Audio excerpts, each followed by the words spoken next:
Now, here's some news sure to make the average CNN viewer extra sad. Take it away, Harry. The bottom line is this. Despite everything that's going on in the world right now, Republicans are more trusted on Democrats when it comes to foreign policy and the world at large. And the figures show the American people, despite the relentless media campaign against the Trump administration and its foreign policy decisions, well, the American people have more faith in Trump and the GOP than the Democrats. When it comes to the issue of foreign policy, again, what you see is, in the American voters' minds, Democrats simply put can't hack it. More voters trust Republicans on foreign policy, very much like they did back during the 2024 campaign. What about the strikes on Iran? Because while they were being contemplated, they were not universally popular. No, they were not universally popular. And in the immediate aftermath, they were not universally popular. Look at this. Net approval rating, U.S. airstrikes on Iran. In late June, the net approval rating, look at that, -8 points underwater. But as the American people learned more and more about it, look at this, a 10-point rise. Now it's in the positive. The American people like the move that Donald Trump put on Iran, the U.S. airstrikes in Iran. Let's bring in Sky News contributor Kosha Gada. Kosha, the data on the airstrikes is particularly interesting because CNN was at the forefront of running that anonymous, low-level conjecture that the airstrikes didn't actually do much damage, but that narrative seems to have not had long-lasting impact. Indeed. I think ultimately polling does reflect reality. It may be delayed because it's always swimming against the current of the mainstream media narrative engineering. Sometimes it may be delayed by years or even decades, sadly and frustratingly, but eventually truth does tend to prevail. And that one, it was not only a criticism of Trump, which was the genesis of why they were putting that out there, but it was also a criticism of American military might, the technological capability. And that, I don't think it sits very well with the American public because just the nature of those bunker-busting bombs, it's technology nobody else has in the world. The visuals of how they're like rockets that go deep into the ground was quite amazing. And it just wasn't going to fly, I think, the way they were constructing that narrative. The polling also probably improved because it was a controversial move. Politically, in terms of foreign policy, that still remains about are we getting sucked into another forever war? But since we didn't, it was sort of an in and out. I think those concerns have been assuaged as well. I think that had a lot to do with it as well. I think a lot of people were very reluctant about America getting involved in another Middle Eastern conflict to that extent and were fearful this was going to be a war. When it was just a one-off strike, then I think they relaxed somewhat. Now, this is rather wonderful footage. Watch here as Keir Starmer squirms like the ineffectual faux leader that he is as Donald Trump talks about Europe's illegal immigration crisis and the rising crime. Europe is a much different place than it was just 5 years ago, 10 years ago. And they've got to get their act together. If they don't, you're not going to have Europe anymore as you know it, and you can't do that. This is a magnificent part of the world, and you cannot ruin it. You cannot let people come in here illegally. And what happens is there'll be murderers, there'll be drug dealers, there'll be all sorts of things that other countries don't want. And they send them to you, and they send them to us, and you've got to stop them. And the squirming did not stop there. Starmer was then asked about whether he's envious of Trump's stellar record in resolving the illegal immigration crisis in the US. The president makes it look easy dealing with illegal migration. You must be envious of his record in such a short period of time. Well, I think we've been discussing irregular, illegal migration is a huge issue in both of our countries. In the United Kingdom, it is a real cause for concern, and that's why we must bear down on it in all its aspects, upstream, across Europe, where a lot of ours comes into through northern France, across the Channel. Kosha, Trump's really shown these leaders that the illegal immigration crisis can be solved. It is not an issue that's too big to have an answer. You just have to have the will and the policies to make it happen. And he's did it in such quick time. And I think that's what's shocked so many people. That line in his State of the Union address or joint address that he gave just weeks into his presidency, where he said, we heard for years that you needed more legislation or comprehensive immigration reform, and it turns out all you needed was a new president. Yeah. That's going to go down in the history books because he's done it, as you say, in less than 100 days. Border crossings are virtually zero. And we all know that immigration has been really a debacle for Western countries over the last half century. He's laying that bare. He's showing that it can be turned around, and it's just making the rest of the world leaders look totally impotent and feckless, that they're not able to do this. Their populations are crying out for it. They don't want any more of it, and he can just sit there now and take a victory lap and really show them up, as he should. Well, the solution seems to be from some of these countries, including in the UK, to crack down on free speech. And that was another topic for discussion, an issue that we know Trump cares passionately about. Let's have a look at what's happening in the UK. They've got a crackdown on people who want to voice their concerns about illegal immigration. Anti-migrant posts on social media are going to be monitored by an elite police squad. And yet we've got Keir Starmer claiming that free speech is very important to him and it exists in the UK. We discussed the importance of free speech today. Well, free speech is very important. I don't know if you're referring to any place in particular. Perhaps they are, but We've had free speech for a very, very long time here, so we're very proud about that. Kosha claims they have free speech in the UK, but this latest crackdown on free speech is coming as protests outside asylum hotels have spread across the country.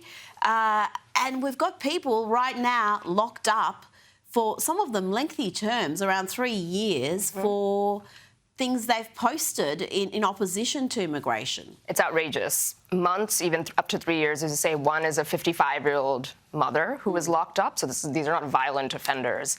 And this whole concept of hate speech or bigoted speech leading to these task forces for immigration. They also did it for COVID in 2020, 2021. They had a secret sort of investigative unit that was looking to combat disinformation around various COVID measures that potentially could lead to prosecutions or arrests, and I think did in some cases.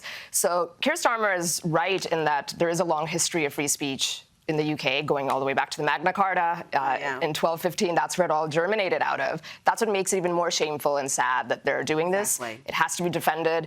And this issue is only going to brew. It's headed towards a collision course because in addition to arresting their own citizens like they have, they're doing things like putting these huge fines against American big tech companies who are not without sin, those big tech players. However, they're appealing all of them, and these other governments coming in and trying to find 6, 8, 10% of global revenues is going to come into Trump trade deals and other negotiations as well. So this fight is just getting started. It's crazy. I've been seeing screen grabs that people have posted from the UK where just posts about immigration are completely blanked out. You can see them elsewhere in the world, but you can't see them in the UK.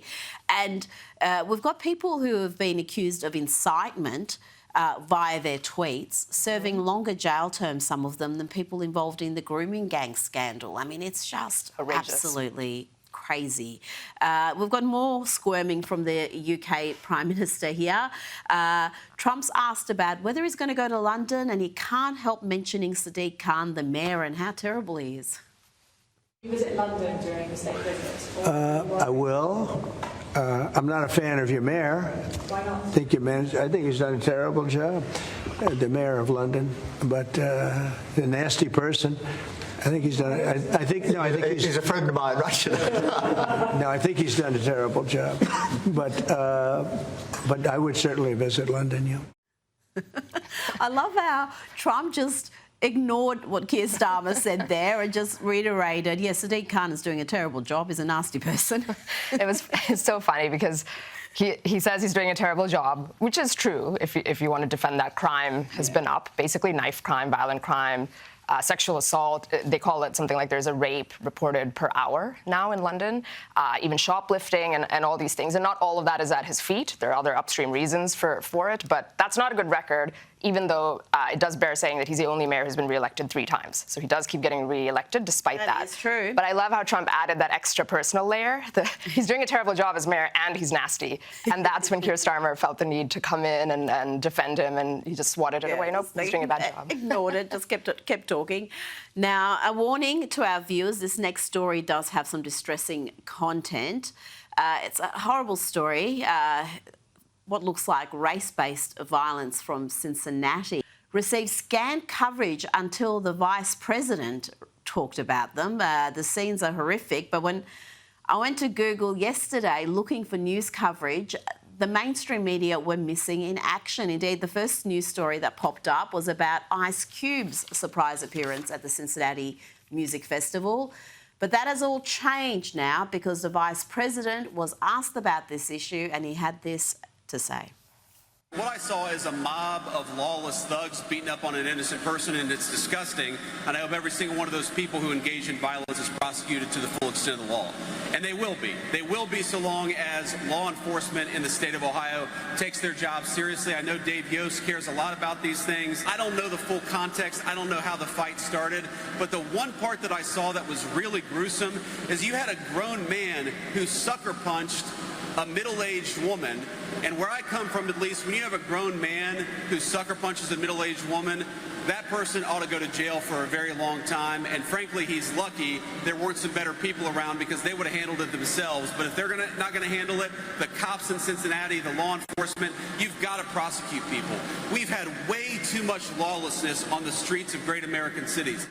We are now seeing some news coverage on this story, but Kosha, I can guarantee if the races of the victims were reversed, if the perpetrators were mainly white and the victims were black, let's face it, this would be front page on most newspapers across America, would be leading the news service.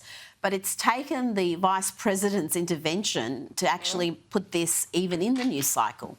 The media, thankfully, is just getting more and more irrelevant, and there are these alternatives with independent media, and it's going viral online, as you said. But it is so frustrating because they don't cover it, they won't cover it. There's some rumors and rumblings that there was some kind of racial slur uttered. There's no evidence or reportable specificity around that. But if that emerges, that that's what instigated this, it doesn't justify obviously being beaten down like that, then I suspect the media will cover it because it'll give them a little bit of a motivation that they'll zero in on.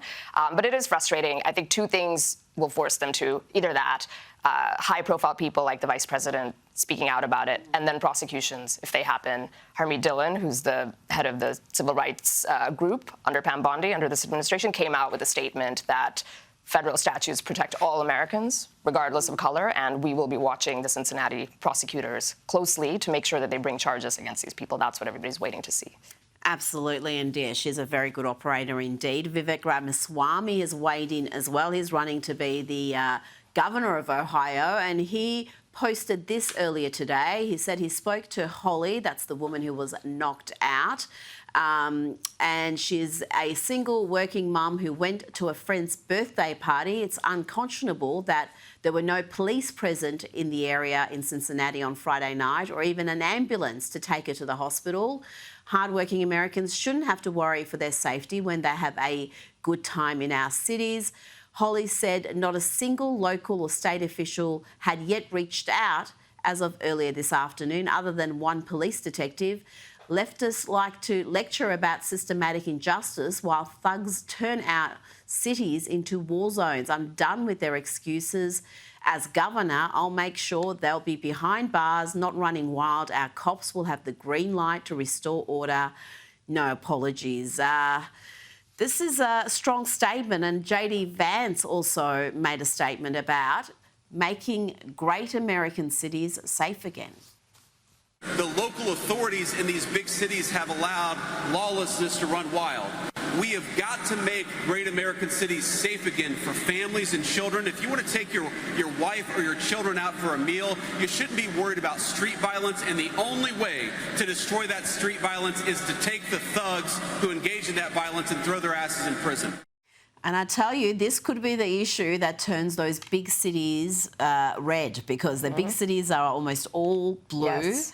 But crime is just running rampant, and people are sick of it, surely. Yes, you see little sparks of that. So Ohio as a state has turned quite red and has gone to Trump by 10 points in every election, actually, that he's run in 3 times.